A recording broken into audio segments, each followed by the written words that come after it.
What's up, everybody? Welcome back to the channel. Okay, so Operation Midway Blitz is underway, as we all know. And, you know, the citizenry, if you will, of Illinois is resisting. The citizens of Chicago are pushing back against the Trump administration. And I'm laughing at some of those people because they think they can go up against the federal government. Well, you got another think coming, as a matter of fact. Well, check this out, y'all. 3 protesters arrested as demonstrators block vehicle at key immigration building near Chicago. Oh, this is a lovely story that involves everybody's favorite congressional candidate who has some really out there views, if you will. She's been on Piers Morgan. I've covered her on this channel because she was on Piers Morgan. I've actually rebutted a lot of her positions, if you will. And you know, this is the type of person that's the new version of AOC, if you will. So yeah, good luck to getting elected, by the way. Yeah. With actions like this, I highly doubt you're going to get elected, but you never know, folks. Some people out there in this world are absolutely deranged, and there are a lot of them. Check this out. Protesters tried to block vehicles Friday outside a federal immigration enforcement building in suburban Chicago, leading to a confrontation with authorities who arrested 3 people and used a chemical agent to disperse the crowd. Why not just say tear gas? It's fewer words, by the way. The protest is part of a steady pushback against an immigration enforcement surge focused on Chicago and surrounding communities, which has put more federal agents on the streets charged with delivering on President Donald Trump's promise of mass deportations. A top immigration official said Friday that more than 400 people have been arrested as part of an operation that launched just under 2 weeks ago. Friday's protest included dozens of people carrying American flags and signs with the words, "Hands off Chicago." Some participants tried to block a car from exiting the facility's yard and were met with federal officers who deployed chemical agents that released white clouds that drove the protesters back, according to videos taken outside the U.S. Immigration Customs Enforcement building in Broadview, about 12 miles west of Chicago. Once again, Associated Press, why not just say tear gas? Because that's what it was. 3 people were taken into custody, ICE Assistant Secretary Tricia McLaughlin said in a statement to the Associated Press. The Broadview site is a 2-story building that has been used to temporarily hold immigrants before they're detained or deported. Its windows have been covered with wood boards for weeks. Protesters have regularly gathered there, including Catholic nuns who pray during vigils. See, that's protesting right there. Getting outside in front of something and praying for their peace or praying for whatever it may be, right? But, you know, I don't understand the idea that these nuns will pray for these people. Like, sure, they're in a bad situation, and I get it. But, you know, if you're there praying for immigration and customs enforcement not to arrest them, you're praying for the wrong thing, because that is going against the laws of the land. These are our laws. We must enforce our laws. There is nothing virtuous or immoral about enforcing your laws, for crying out loud. So I don't know where the problem is here. Maybe they're just praying for these people to be at peace, you know, on their journey home or whatever. And hey, look, I would advocate for that, as a matter of fact. Go ahead and do that. But I kind of wonder why they threw that in there. A couple of nuns were praying. I don't know. It is what it is. Nuns are always praying. Friday's protest drew advocates, residents, and Democratic officials or politicians, several of whom were among the protest crowd affected by the officers' response. Kat Abuzaleh, a congressional candidate who has joined protesters on several days, told the AP that she was thrown on the ground by federal agents and hit with tear gas Friday as she stood arm in arm with others in front of a driveway blocking a car. Look, folks, for the people of Chicago, is this who you want representing you in Congress? Somebody who is willingly breaking our federal laws, right, and trying to block ICE from doing their job, right? These ICE officers didn't ask for any of this. They are just tasked with doing a job, right? This is, if you want to blame it on somebody, blame it on Trump, right? But once again, you should blame it on yourself because they are just enforcing our laws. There is nothing wrong with that. There is nothing immoral about enforcing our laws. These people violated our laws to come into the country. They don't care about you, so I don't understand why these people are advocating on their behalf for them to stay here in violation of federal laws. I never have understood that. Oh, they just wanted a better life. Oh, no, that's not true.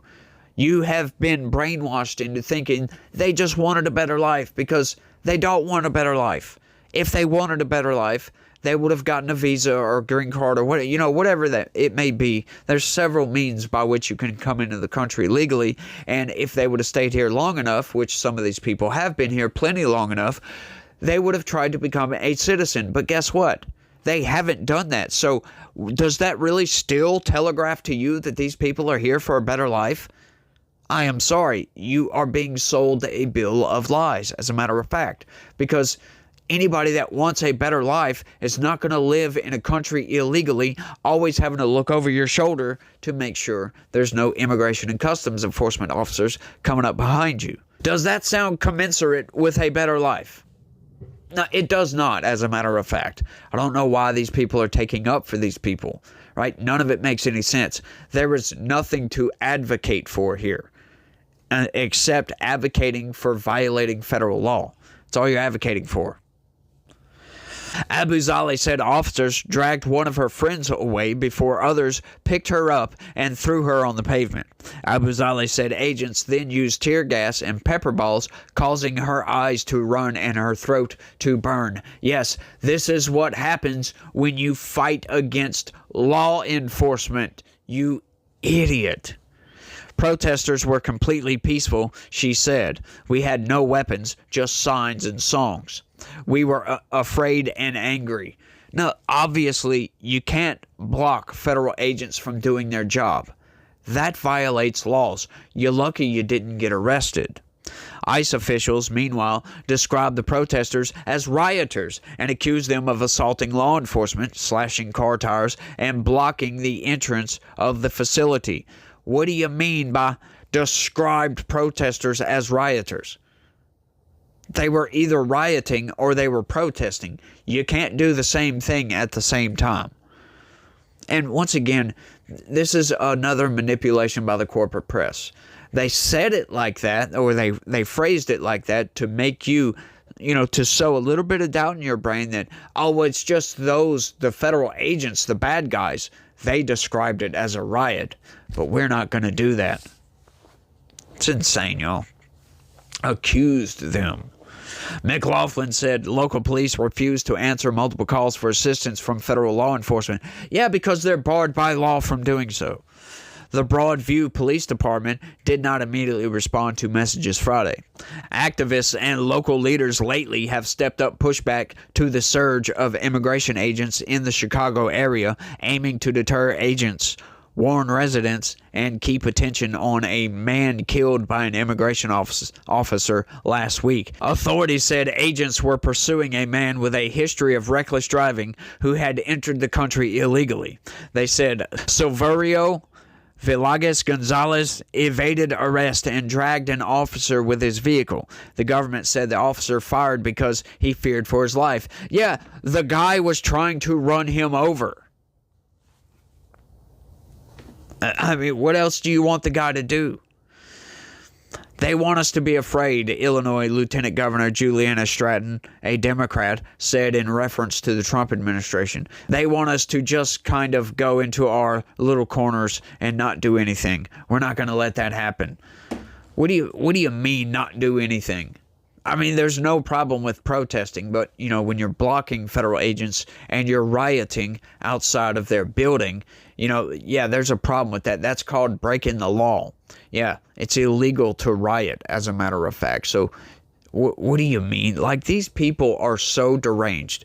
They want you to live in a bubble to where the real world, the information from the real world and their actions, as a matter of fact, don't reach you. They don't want you to know what happens. That's why they put all of that at the very end of that news article. They want to give you all the opinions and all the fluff from Democrats, so most people don't read all the way through the news article. They want you to get this and get enraged and throw the news article down and get up and storm out of your house and go and join the protest. That's what they want. They don't want you to finish reading this news article, but they must print this. They forgot to put that information in there, because otherwise they would be blatantly lying and only giving you one side, and then they could not put off the air of balanced journalism. Yeah. But that balance is very off balance when you're consistently every single time giving, oh, the Democrats are good. You give them that first. Democrats did a good thing and they're the good guys. And then anything from Republicans is always, well, they say this happened, and well, they said this without evidence, and it's it's just an accusation, by the way. But they don't do that. It's not applied equally. We'll put it that way. So they like to skew the news, folks, and it's obscene to me. It really is. And this is the whole reason for the existence of this channel right here, and what I'm doing right now is because they want to skew reality to fit their narrative. And that's not how reality works, by the way. Just give out the facts and let everybody just go with that, right? If you want to give both sides type of thing, opinion statements from both sides, put them right next to each other all the way at the end of the article. Don't put the one side that you guys adhere to first, and the vast majority of opinion is Democrat. And then you'll give like some little off-the-cuff statement, not even the full statement of the other side, all the way at the end of the article. It's nonsense, y'all. It really is. But I think I've rambled on for long enough. You guys smash that like button for me. Almost couldn't get that out. Seriously. Subscribe if you're new around here. Share this video anywhere and everywhere you can. And click that join button, y'all. Sign up, become a member. That's the best way to help this channel expand and grow. But you guys remember that God is always with us, and He loves each and every one of you out there. So y'all try to have a good day and stay legitical. Peace.